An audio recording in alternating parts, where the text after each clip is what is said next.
రాష్ట్ర వ్యాప్తంగా అంగన్వాడీల సమ్మె 11వ రోజుకు వచ్చింది. ఈ రాత్రి ఉషాశ్రీ మేడం అయిన ఐసీడీఎస్ మంత్రి గారైన ఆవిడ వ్యాఖ్యలు ఏమీ బాగాలేదు, అంగన్వాడీల కనీస వేతనం పెంచము అన్నారు. అదే అందువల్లనే ఈరోజు ఆ వ్యాఖ్యలకి నిరసనగానే ఈరోజు రాస్తారోకోలు రాష్ట్రమంతా కూడా చేస్తున్నాము. అంగన్వాడీ కనీస వేతనాలు పెంచము అనడానికి మీరెవరు? అసలు ఈ రోజు మంత్రి పదవిలో ఉన్నారు కాబట్టి మీరు పెంచను అంటున్నారు. 2 రోజులు పోతే మీకు పదవి కూడా ఉండదు. అంగన్వాడీలు చేస్తున్న పని ఏంటో తెలుసా మీకు?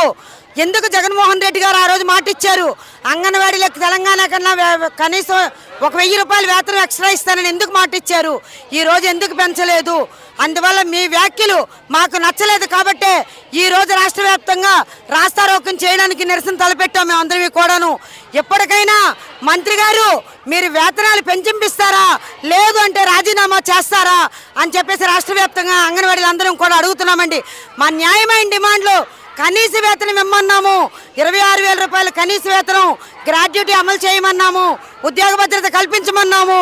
ఈ డిమాండ్స్ గా నెరవేర్చకపోతే మీరు ఆ పదవిలో ఉండరు అని చెప్పేసి హెచ్చరించడం కోసమే ఈ రోజు నిరసనలు తెలియజేస్తాం రాష్ట్రం అంతా కూడాను.